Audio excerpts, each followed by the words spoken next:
Marcus Thompson had always been the smartest person in every room he entered, or at least that's what he told himself every morning while adjusting his expensive tie in the mirror.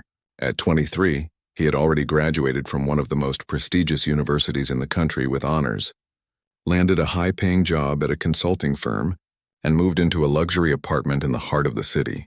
His parents had praised him endlessly throughout his childhood. His teachers had called him gifted, and his colleagues often sought his advice on complex projects.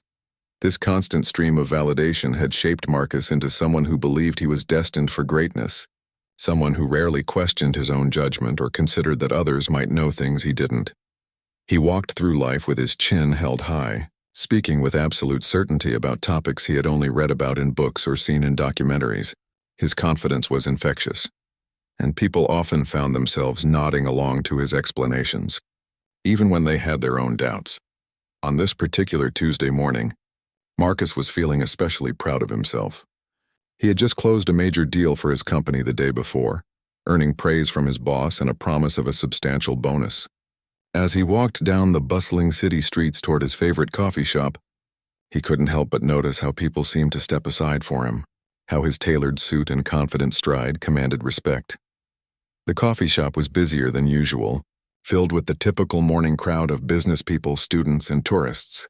Marcus ordered his usual double-shot espresso and found a spot near the large windows that offered a perfect view of the historic government district across the street.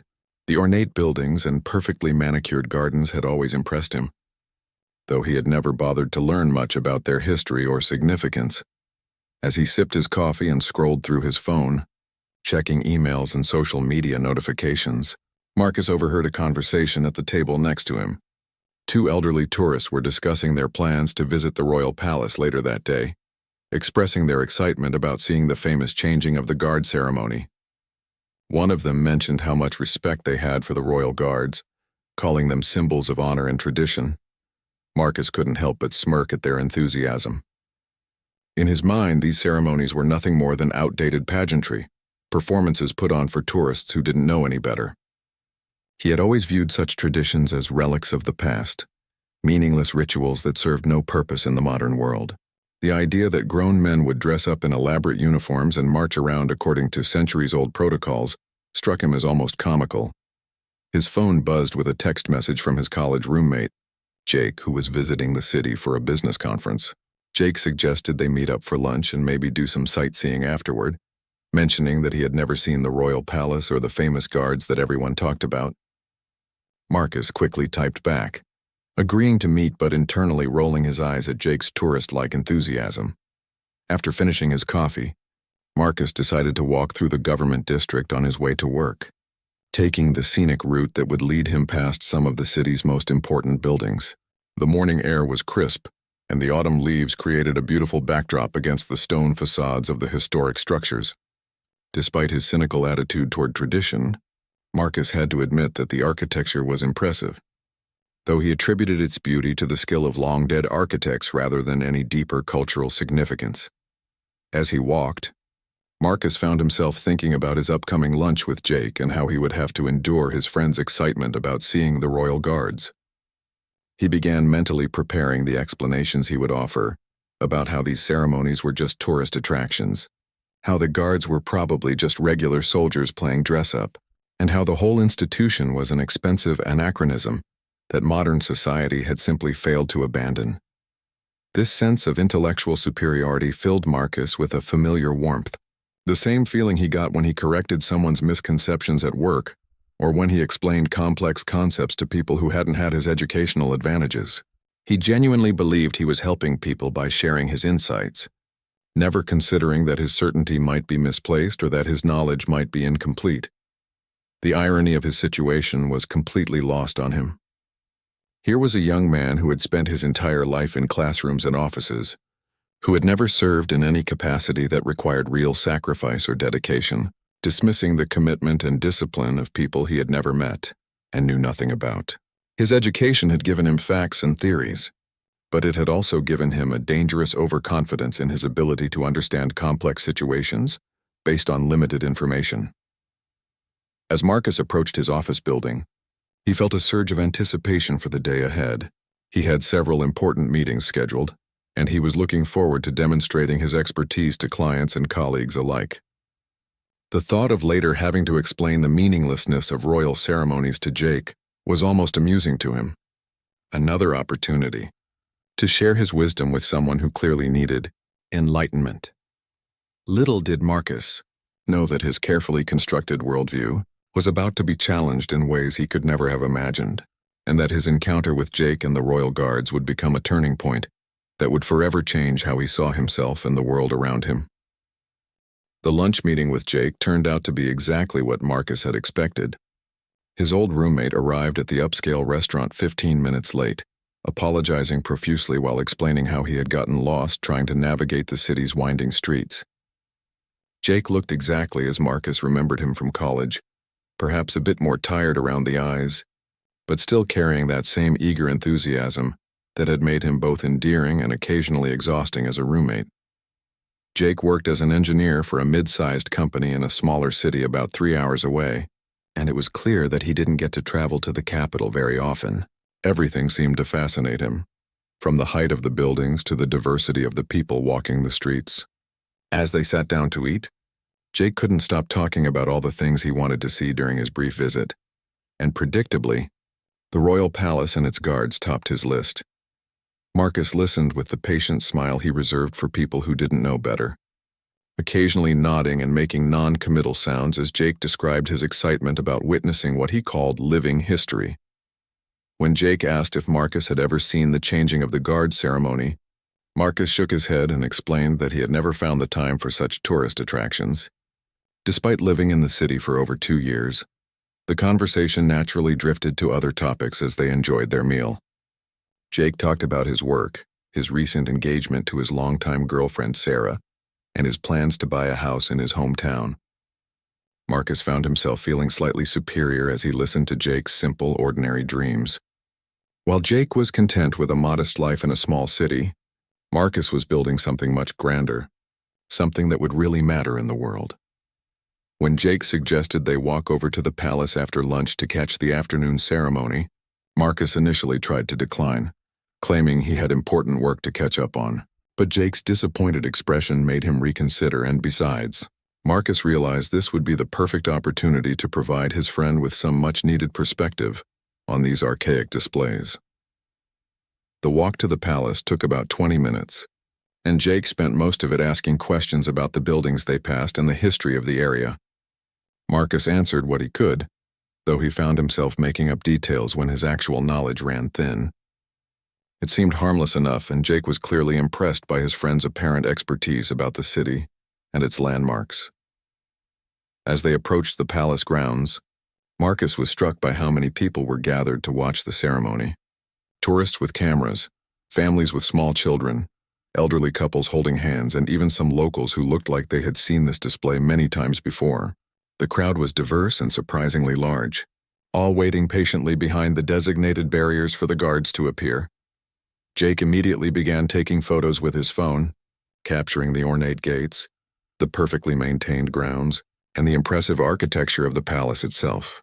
His excitement was almost childlike, and Marcus found himself feeling both amused and slightly embarrassed by his friend's obvious enthusiasm.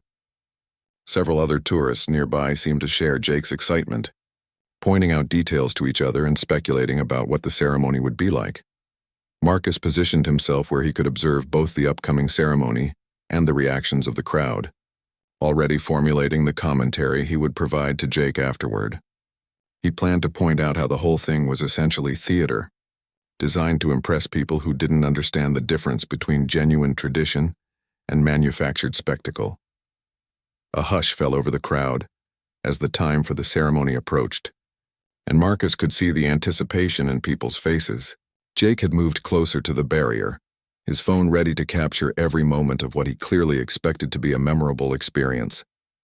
Even some of the more sophisticated-looking observers seemed genuinely interested in what was about to unfold.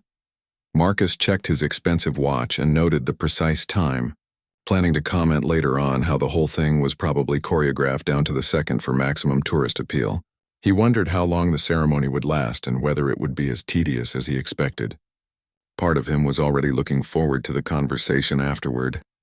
when he could help Jake understand what they had really witnessed, the anticipation in the crowd continued to build, and Marcus found himself studying the faces around him, noting the genuine respect and interest that so many people seemed to feel for whatever was about to happen. Children were being lifted onto parents' shoulders for better views. Elderly visitors were adjusting their positions to ensure they wouldn't miss anything, and even some teenagers who had initially seemed bored were now paying attention. Despite his cynicism, Marcus had to admit there was something compelling about the shared anticipation of the crowd. People from different countries, different backgrounds, and different walks of life had all gathered for the same experience, all waiting to witness something they considered worthwhile. For just a moment, Marcus wondered if there might be something he was missing, some aspect of this tradition that he hadn't fully considered. But the moment passed quickly, replaced by his familiar confidence in his own analysis of the situation. These people were simply caught up in the romance of an idealized past, impressed by pageantry rather than substance. Marcus straightened his shoulders and prepared to observe the ceremony, with the critical eye of someone who understood the difference between appearance and reality, between genuine meaning and empty ritual. The first sound that announced the beginning of the ceremony was the rhythmic beating of boots against stone, echoing off the palace walls with a precision that immediately commanded attention. Marcus felt Jake grab his arm in excitement as the royal guards came into view, their red uniforms immaculate, their movements synchronized with an accuracy that spoke of countless hours of practice. Even Marcus had to admit that the visual impact was impressive. The guards moved as a single unit, their tall black hats adding to their imposing stature, their faces stern and focused straight ahead. Their uniforms were works of art in themselves, with intricate details and brass buttons that caught the afternoon sunlight. The crowd around them fell completely silent, as if collectively holding its breath. But Marcus quickly reminded himself that impressive appearances were exactly what this sort of performance was designed to create. These were just soldiers who had been trained to march in formation and look serious for the benefit of tourists. The precision was admirable from a technical standpoint, he supposed, but it didn't make the underlying ceremony any more meaningful or relevant to modern life. Jake was completely captivated, his phone capturing every movement as the guards performed their carefully choreographed routine. Other spectators were equally entranced, and Marcus noticed that even some people who had initially seemed skeptical were now watching with obvious interest and respect. Children pointed excitedly while their parents explained what they were seeing, and elderly visitors nodded approvingly as if witnessing something that connected them to their own memories and experiences. The guards executed a series of movements that were clearly the result of extensive training and discipline. They handled their rifles with a precision that Marcus grudgingly acknowledged required significant skill, passing them between hands and spinning them in complex patterns without ever breaking formation or losing their serious expressions. The timing was flawless, each movement flowing seamlessly into the next. Marcus found himself studying the guards' faces, looking for any sign that they were just going through the motions or that they found their role as tedious as he expected it to be. But their expressions revealed nothing beyond complete concentration and professional dedication. They seemed genuinely committed to performing their duties with excellence, regardless of whether anyone was watching or whether they personally found meaning in the ritual. As the ceremony progressed, Marcus became aware of something he hadn't expected. The longer he watched, the more he found himself drawn into the rhythm and precision of the performance. There was something almost hypnotic about the way the guards moved, something that spoke to a deeper appreciation for discipline and dedication that he hadn't anticipated feeling. Jake whispered excitedly about how amazing the whole thing was, but Marcus remained silent, not wanting to break his own concentration as he tried to analyze what he was experiencing. He told himself that his momentary fascination was simply an appreciation for technical skill, nothing more than the same feeling he might have watching a complex piece of machinery operate smoothly. The crowd around them continued to watch in respectful silence, and Marcus noticed that people seemed genuinely moved by what they were witnessing. An elderly man near them had tears in his eyes, and when Jake quietly asked him about it, the man explained that his father had been a royal guard many years ago, and that watching the ceremony brought back memories of stories his father had told him about the honor and responsibility of the position. This personal connection surprised Marcus, who had assumed that most of the spectators were simply tourists looking for photo opportunities. The realization that some people in the crowd had genuine emotional connections to what they were watching added a layer of complexity to the situation that he hadn't considered. Perhaps there was more to this tradition than he had initially understood. As the guards continued their precise movements, Marcus found himself thinking about the level of commitment required to perform at this level. These men had clearly spent months, possibly years, perfecting their skills and learning to work together with such seamless coordination. The physical demands alone must have been considerable, not to mention the mental discipline required to maintain such focus and precision in front of crowds day after day. For the first time since arriving at the palace, Marcus began to wonder about the guards as individuals. What kind of men chose this role? What did they think about during these ceremonies? Did they find meaning in their work, or were they simply fulfilling an obligation? The question surprised him, as he rarely found himself curious about people whose choices he didn't understand or respect. The ceremony was reaching its climax, and the guards were performing their most complex maneuvers with the same flawless execution they had maintained throughout. Marcus realized that his initial dismissive attitude was being challenged by what he was witnessing, though he wasn't ready to admit that his preconceptions might have been wrong. Jake continued to watch in fascination, occasionally making quiet comments about how incredible the whole thing was. Marcus found himself nodding slightly in agreement, caught up in the moment despite his determination to remain analytically detached. The guards were approaching the end of their routine, and Marcus knew that soon he would have to decide what he really thought about what he had just witnessed. As the ceremony concluded, and the guards began to take their positions for their static duties, the crowd started to disperse slowly, many people lingering to take final photographs and discuss what they had just witnessed. Jake was practically glowing with excitement, immediately turning to Marcus with enthusiasm that couldn't be contained. Marcus felt the familiar surge of intellectual superiority returning as the spell of the ceremony wore off. Whatever momentary fascination he had experienced, he reminded himself that he was still looking at an elaborate performance designed primarily for entertainment and tourism revenue. The precision and discipline were admirable qualities, certainly, but they were being applied to something essentially meaningless. Jake started asking rapid-fire questions about the ceremony, the history of the guards, and the significance of various elements they had witnessed. Marcus found himself in his comfortable role as the knowledgeable explainer, drawing on fragments of information he had picked up over the years and filling in gaps with confident speculation that sounded authoritative. As they walked closer to where some of the guards were now standing at attention, Marcus began to elaborate on his theories about the ceremony. He explained to Jake that while the performance was technically impressive, it was important to understand it in context as a kind of historical theater, rather than something with genuine contemporary relevance. Jake listened attentively, but Marcus could see that his friend was still caught up in the magic of what they had just witnessed. This mild resistance to his explanations only encouraged Marcus to become more emphatic in his analysis, more certain in his pronouncements about what they had really seen. Other tourists were gathering near the guards who were now standing motionless at their posts, and Marcus noticed that people were speaking in hushed, respectful tones, treating the guards almost like statues or monuments rather than regular people. This reverence struck Marcus as particularly misguided, and he decided it was important to help Jake understand why such attitudes were problematic. Speaking in what he thought was a quiet voice, but which was actually quite audible to those around them, Marcus began to explain his perspective on the entire institution. He talked about how modern society had moved beyond the need for such ceremonial positions, how the money spent on maintaining these traditions could be better used for practical purposes, and how the whole thing was really just an expensive tourist attraction. Marcus warmed to his theme, feeling increasingly confident in his analysis as he spoke. He pointed out that the guards were essentially actors playing roles, that their impressive uniforms and serious expressions were just costumes and performances, designed to create an illusion of importance and tradition that had little basis in contemporary reality. Jake seemed less enthusiastic about this interpretation, occasionally glancing nervously toward the guards as if worried they might overhear Marcus's commentary.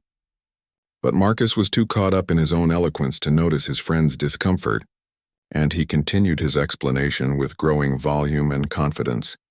Several other tourists near them had begun to look in their direction, some with expressions of mild annoyance at Marcus's loud theorizing in what was clearly meant to be a respectful space. But Marcus interpreted their attention as interest in his insights, and he continued his lecture with even greater enthusiasm. He began to speculate about the guards themselves, suggesting that they were probably just regular soldiers who had been assigned to these ceremonial duties, possibly against their own preferences.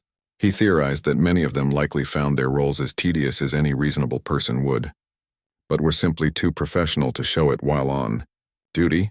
Marcus was building toward what he considered his most important point about the fundamental anachronism of the entire institution when he noticed that one of the guards, despite supposedly being required to remain motionless and silent, seemed to be listening to his commentary.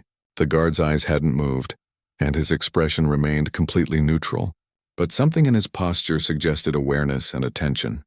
Rather than being deterred by this observation, Marcus felt emboldened. Here was an opportunity to demonstrate his point even more clearly, to show Jake and anyone else who was listening that these guards were just ordinary people beneath their elaborate costumes and rigid protocols. Marcus raised his voice slightly and began to address his comments more directly toward the guard who seemed to be listening, speaking as if the man were not there or as if he were simply part of the tourist attraction rather than a real person with thoughts and feelings of his own. He talked about how the guard was probably counting the minutes until his shift ended, how he might be thinking about more important things he could be doing with his time, and how the whole charade must become tiresome after a while. Marcus was pleased with what he considered a particularly insightful analysis of the human psychology behind these ceremonial roles. Jake was now visibly uncomfortable, tugging gently on Marcus's sleeve and suggesting they should move on to see other parts of the city. But Marcus was just getting started, feeling like he was finally making the important points that would help everyone understand what they were really looking at. Marcus was in the middle of explaining how the guard's stoic expression was probably hiding boredom or even resentment when something completely unexpected happened. The guard, who was supposed to remain silent and motionless according to everything Marcus understood about their duties, turned his head slightly and spoke in a clear, measured voice that immediately silenced the surrounding area. The guard's words were simple but delivered with such quiet authority that they cut through Marcus's confident theorizing like a knife through paper.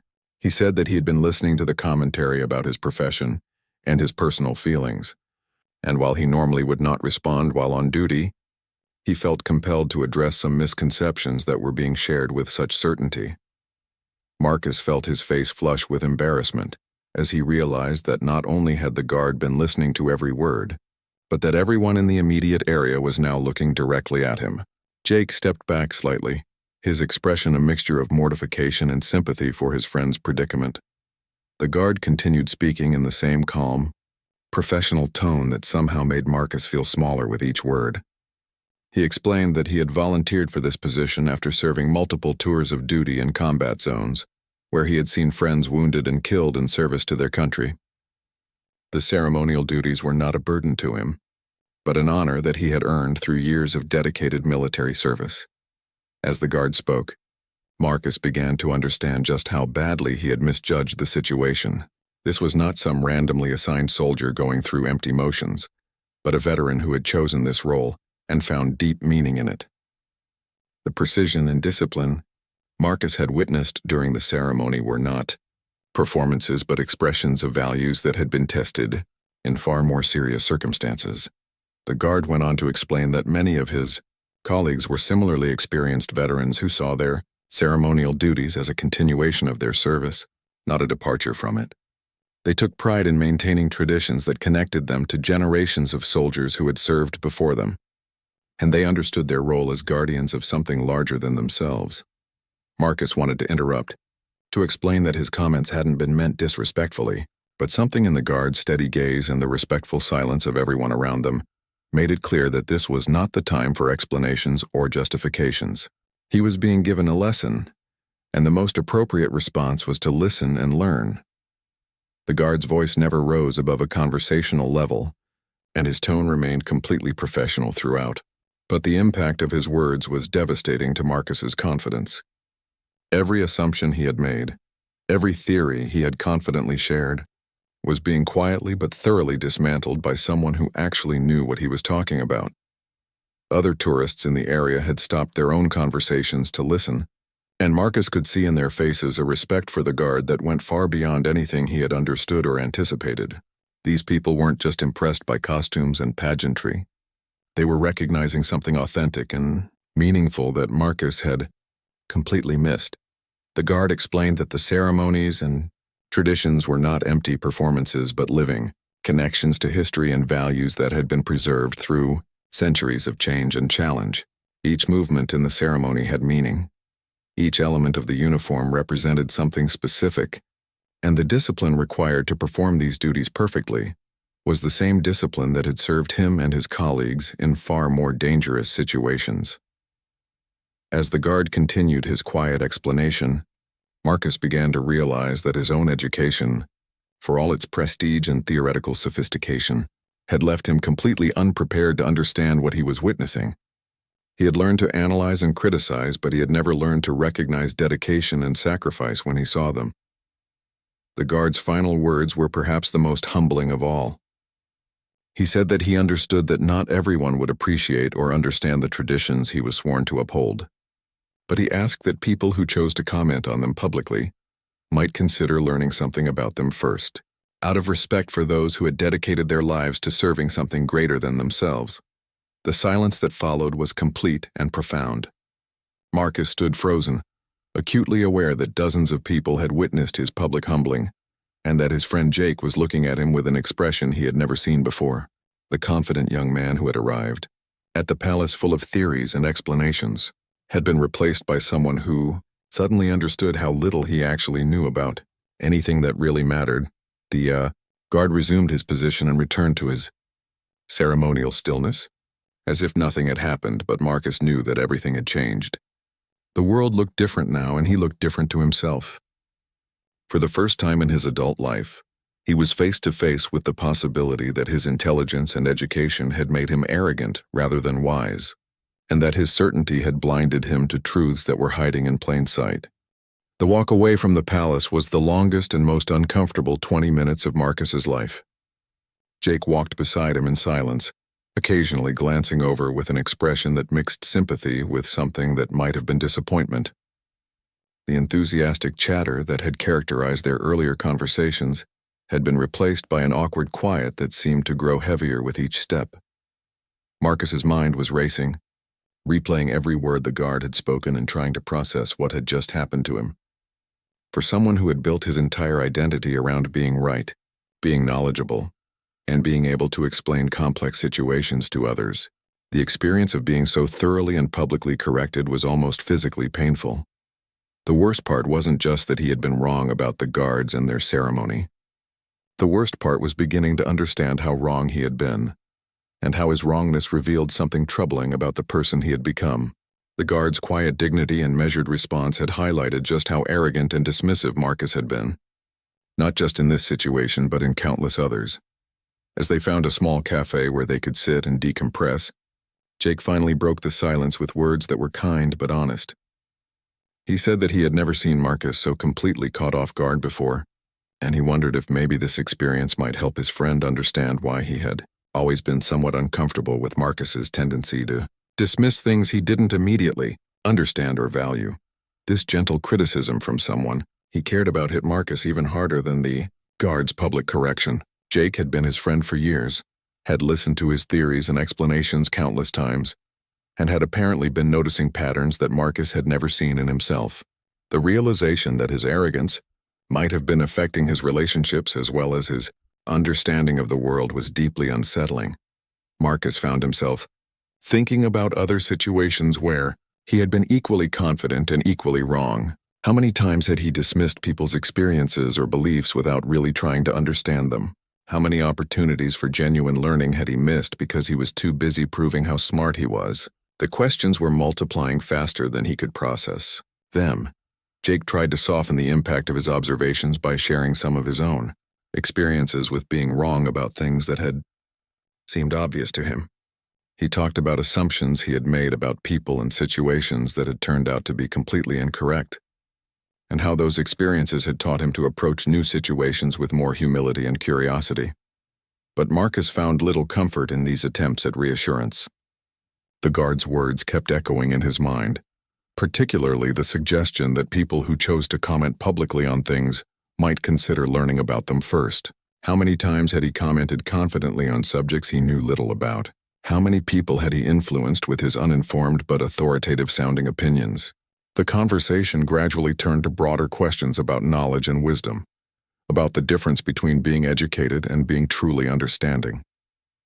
Jake pointed out that the guard had demonstrated a kind of wisdom that came from experience and dedication, qualities that couldn't be learned from books or lectures, but had to be earned through commitment and service to something beyond oneself.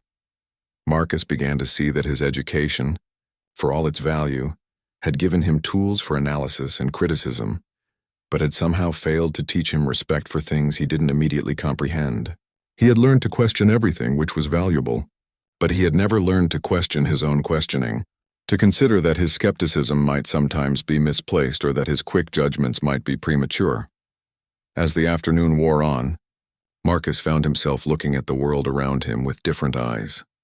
The people in the cafe, the conversations at nearby tables, the interactions between strangers on the street all seemed more complex and meaningful than they had just hours earlier. He began to wonder what stories, what experiences, what depths of understanding he had been missing by approaching everything with such confident superficiality. Jake eventually had to return to his hotel to prepare for his evening flight home, but before leaving, he said something that would stay with Marcus for a long time. He said that he hoped his friend would remember this day, not as an embarrassing mistake, but as an opportunity to become someone even better than he already was. Someone whose intelligence was matched by wisdom, and whose confidence was balanced by humility. Alone in the cafe as evening approached, Marcus sat with his thoughts and tried to figure out what to do with this new understanding of himself. The comfortable certainty that had carried him through his young adult life was gone, replaced by questions that seemed to multiply every time he tried to answer them. He felt like he was seeing himself clearly for the first time, and the view was both humbling and frightening. But somewhere in the discomfort of this new self-awareness, Marcus began to sense the possibility of becoming someone better, someone whose education and intelligence might actually serve others rather than just feeding his own ego. The guard had given him more than a lesson in respect. He had given him a chance to choose who he wanted to be going forward. 3 months had passed since Marcus's encounter with the Royal Guard, and the changes in his life had been gradual but profound. The first few weeks after that humbling afternoon had been difficult, filled with uncomfortable moments of self-reflection and a growing awareness of how his arrogance had affected his relationships both personally and professionally. At work, Marcus had begun approaching his colleagues differently, asking more questions and making fewer proclamations. He discovered that when he listened more carefully to others, he learned things that all his education had never taught him. His co-workers, initially surprised by this change in his behavior, had begun to open up to him in ways they never had before, sharing insights and experiences that enriched his understanding of their projects and their clients. The most significant change, however, had come in his relationship with his own learning. Marcus had always been a voracious reader, but he realized that he had been reading primarily to confirm what he already believed or to acquire ammunition for his arguments. Now he found himself seeking out books and articles that challenged his assumptions, that introduced him to perspectives he had never considered. He had spent considerable time learning about military service, reading memoirs of veterans and studying the history of the institutions he had so casually dismissed. What he discovered was a world of dedication, sacrifice, and meaning that had been completely invisible to him before. The Royal Guards, he learned, were indeed carefully selected veterans whose ceremonial duties were just one aspect of their broader service to their country and its traditions. Marcus had also begun volunteering at a local veterans support center, initially as a way to better understand the experiences of people like the guard who had corrected him, but increasingly because he found meaning in contributing to something larger than himself. The veterans he worked with had taught him lessons about resilience, humility, and service that no classroom had ever provided. The work was often challenging and sometimes heartbreaking, as Marcus encountered men and women who had given years of their lives to military service and were now struggling with physical injuries, emotional trauma, or simply the difficulty of transitioning back to civilian life. But it was also deeply rewarding, providing him with a sense of purpose that his high-paying consulting job had never offered. His relationship with Jake had also evolved in positive ways. His friend had visited the city again several times, and their conversations had become deeper and more meaningful. Jake had noticed the changes in Marcus immediately, commenting on how much more pleasant and genuine he seemed, how much better he was at really listening to what others were saying. Marcus had even returned to the palace several times, not as a tourist but as someone seeking to better understand the traditions and history he had once dismissed so readily. He had learned about the selection process for the royal guards, the extensive training they received, and the pride they took in their roles as guardians of their nation's heritage. On one of these visits, Marcus had encountered the same guard who had spoken to him months earlier. This time, Marcus approached with genuine respect, thanking the guard for the lesson he had provided and explaining how it had changed his perspective not just on the ceremony but on life itself. The guard had listened politely and then simply said that the best way to honor any lesson was to pass it on to others who might benefit from it. This conversation had inspired Marcus to make another significant change in his life. He had begun mentoring young people, particularly college students who reminded him of his former self, brilliant and accomplished but lacking in wisdom and humility. He tried to help them understand that true intelligence involved knowing the limits of one's knowledge, and that real confidence came from being secure enough to admit when you were wrong. Marcus's work at the consulting firm had also taken on new dimensions. Rather than trying to impress clients with his expertise, he focused on understanding their needs and helping them find solutions that actually worked for their specific situations. His approach became more collaborative and less authoritative, and surprisingly, his clients responded much more positively to this new style. His supervisor had noticed the change as well, commenting on how Marcus had become much more effective at building relationships with clients and colleagues alike. The arrogance that had once made him difficult to work with had been replaced by a confidence that was grounded in genuine competence rather than intellectual insecurity masquerading as superiority. Perhaps most importantly, Marcus had learned to find joy in being wrong, in discovering that his understanding of something was incomplete or incorrect. Each correction had become an opportunity for growth rather than a threat to his ego. He had developed what he thought of as intellectual humility, the ability to hold his opinions lightly and change them when presented with better evidence or deeper insight. The transformation hadn't always been easy. There were still moments when his old patterns of thinking would resurface, when he would catch himself making assumptions or rushing to judgment without sufficient information. But now he recognized these moments for what they were and could correct course before causing harm to himself or others. One evening, as Marcus was leaving the Veterans Center after a particularly meaningful conversation with a former combat medic who had taught him about courage under pressure, he found himself walking past the palace grounds again. The same ceremony was taking place that had started his journey of self-discovery, and he stopped to watch with eyes that saw everything differently now. The precision and discipline were still impressive, but now Marcus understood them as expressions of values that extended far beyond the ceremony itself. The guards were not performing for tourists but maintaining traditions that connected them to something timeless and meaningful. The respect of the crowd was not misplaced reverence for empty pageantry, but recognition of authentic dedication and service. As he watched, Marcus reflected on how much his life had changed since that afternoon, when his certainty had been shattered by a few quiet words from someone who actually knew what he was talking about. The guard had given him a gift that day, though it had taken time for Marcus to recognize it as such. He had been given the opportunity to trade his false confidence for genuine wisdom, his intellectual arrogance for real understanding.